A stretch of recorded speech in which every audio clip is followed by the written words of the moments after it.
తెలంగాణ రాష్ట్రంలో 22 లక్షల మంది ఉన్నత విద్యను అభ్యసిస్తున్నటువంటి పేద ఎస్సీ ఎస్టీ బీసీ ఈబీసీ విద్యార్థులకు గత 4 సంవత్సరాల నుండి ప్రభుత్వాలు ఫీజుల రియంబర్స్మెంట్ బకాయిలు విడుదల చేయకపోవడంతో ఈరోజు ఉన్నత విద్యను ముందుకు కొనసాగించలేకపోతున్నారు. 22 మంది పేద విద్యార్థులు ఇప్పటికే ఆత్మహత్య చేసుకున్నారు. దీన్ని చూసి ఇవాళ బీసీ విద్యార్థి సంఘం ఆధ్వర్యంలో హైదరాబాద్లోని ఇందిరా పార్క్ వద్ద ఫీజు పోరు దీక్షను ఇవాళ నిర్వహించడం జరిగింది. ఈ ఫీజు పోరు దీక్షకు అఖిలపక్ష పార్టీల నాయకులు, బీసీ ఎస్సీ ఎస్టీ విద్యార్థి జేఏసీ సంఘాలు, అదేవిధంగా మేధావులు, విద్యావేత్తలు ఈ సమావేశానికి ఈ దీక్ష హాజరు కావడం జరిగింది. ప్రధానంగా మా డిమాండ్ ఒకటే, ఉన్నత విద్య అనేది ప్రాథమిక విద్య అయినా ఉన్నత విద్య అయినా ఇవాళ ప్రభుత్వాలు కల్పించేది వాళ్ళ దయాదాక్షిణ్యాల మీద కాదు, ఇది రాజ్యాంగబద్ధమైన హక్కు. ఈ దేశంలో పుట్టిన ప్రతి పౌరునికి ఇలా చదువుకునేటువంటి భరోసా కల్పించాలి. విద్యను ఒక హక్కుగా చూడాలి. ఈ ఫీజుల రియంబర్స్మెంట్లు కానీ స్కాలర్షిప్లు కానీ ఇది సంక్షేమ పథకాలు కావు, మానవ వనరుల మీద పెడుతున్నటువంటి అభివృద్ధికి పెడుతున్నటువంటి పెట్టుబడిగా చూడాలి తప్ప దీన్ని వ్యాపార కోణంలో చూడొద్దు. అందుకోసం కాంగ్రెస్ ప్రభుత్వం ఇలా మేము డిమాండ్ చేస్తున్నాం, మీరు తక్షణమే తెలంగాణలో ఉన్నటువంటి పేద విద్యార్థుల ఫీజుల రియంబర్స్మెంట్ నిధులు విడుదల చేయాలని చెప్పి డిమాండ్ చేస్తున్నాం.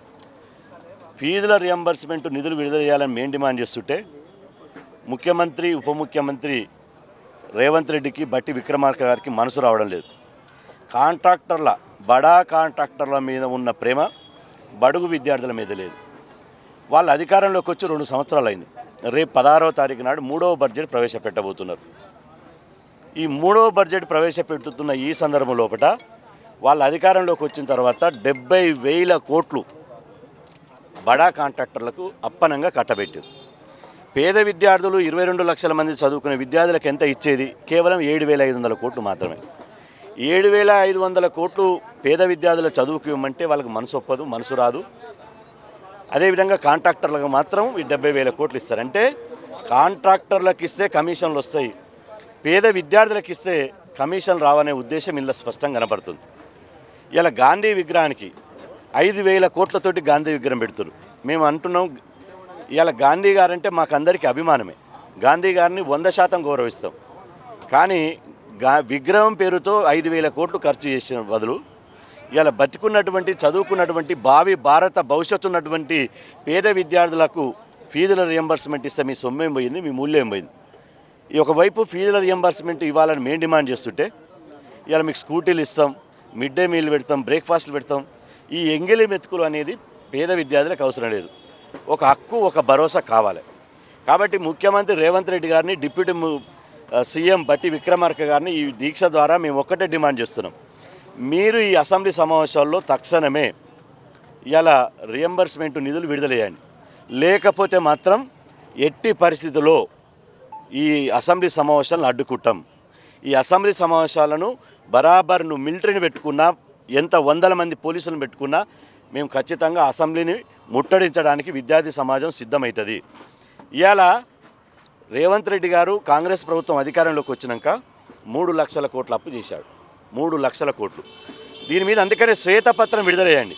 మీరు అధికారంలోకి వచ్చిన తర్వాత ఏ వర్గానికి, ఏ సంక్షేమ పథకానికి ఎవరికి ఎంతెంత కేటాయించారు, ఎంతెంత ఖర్చు చేశారు, పేద విద్యార్థులకు ఎంత ఇచ్చారు, మీరు మీద సంక్షేమ శ్వేతపత్రం విడుదల చేయండి. శ్వేతపత్రం విడుదల చేస్తే మీ యొక్క డొల్లతనం, మీ యొక్క అవినీతి, మీ యొక్క ఎవరికి విడుదల చేశారనే మొత్తం ఇలా బయటపడుతుంది కదా. అది విడుదల చేయరు. 3 లక్షల కోట్ల అప్పు చేసినప్పుడు ప్రతి బీసీ ఎస్సీ ఎస్టీ మైనార్టీ పేద వర్గాల మీద ఒక నెత్తికి 1,76,000 కోట్లు, 1,76,000 రూపాయలు ప్రతి మనిషికి అప్పు పడుతుంది. ప్రతి మనిషికి 1,76,000 రూపాయలు అప్పేస్తున్నావు, కానీ 35,000 స్కాలర్షిప్ ఇవ్వమంటే ఇస్తలేవు. ఇది స్కాలర్షిప్ అనేది ఒక చిన్న సమస్య కావచ్చు, కానీ ఒక భవిష్యత్తు ఇలా సర్వనాశనం అయిపోతుంది. పేద విద్యార్థులకు మీరు ఫీజులు ఇవ్వకపోవడం మూలంగా కళాశాలలో పరీక్షలు రాయనివ్వడం లేదు, హాల్ టికెట్ ఇవ్వడం లేదు. 22 లక్షల మంది పేద విద్యార్థులు గోసపడుతున్నారు. ఎవరికి చెప్పుకోవాలనో తెలియదు. చదువును ముందు కొనసాగించలేక సగం మంది, వేల మంది చదువును మధ్యలోనే వదిలేసి మళ్ళీ కులవృత్తుల్లో మగ్గిపోతున్నారు. చాలామంది ఇవాళ డ్రగ్స్కు గంజాయికి అడిక్ట్ అయిపోతున్నారు. మరి ఒకవైపు ప్రపంచంలో ఏఐ ఆర్టిఫిషియల్ ఇంటెలిజెన్స్కు భారతదేశం మొన్న వేదికైంది. గౌరవ ప్రధాని నరేంద్ర మోదీ గారిని నేతృత్వంలో ఏఐ సమ్మిట్ పెట్టి, వరల్డ్ వైడ్ సమ్మిట్ పెట్టి, భారత విద్యార్థులారా మొత్తం ఏఐ వైపు పరుగులు పెట్టండి, ఏఐదే భవిష్యత్ అన్నారు. నువ్వు డిగ్రీ పీజీకి ఇంజనీరింగ్ చేస్తే పేద పిల్లలకు ఫీజులు రియంబర్స్మెంట్ ఇస్తలేవు, ఏఐ చదువులు ఎట్లా చదువుతారు? అంటే మీ పిల్లలు మాత్రం ప్రపంచంలో అభివృద్ధి చెందిన అమెరికా లాంటి, ఆస్ట్రేలియా లాంటి దేశాల్లో చదువుకోవచ్చు. ఇక్కడ చదువుకున్నటువంటి పిల్లలకు ఫీజులు రియంబర్స్మెంట్ ఇవ్వడం లేదు. రక్తాన్ని అమ్ముకొని పిల్లలు ఫీజులు కట్టుకుంటున్నారు. ఇవాళ రక్తాన్ని అమ్ముకోలేని వాళ్ళు చనిపోతున్నారు. తెలంగాణ రాకముందు ఇదే విద్యార్థి లోకం కాసో శ్రీకాంత్ నుంచి ఇవాళ సిరిపురం యాదవ్ వరకు 1100 మంది విద్యార్థులు బలిదానాన్ని చేస్తే ముఖ్యమంత్రి పీఠం మీద మీరు కూర్చున్నారు.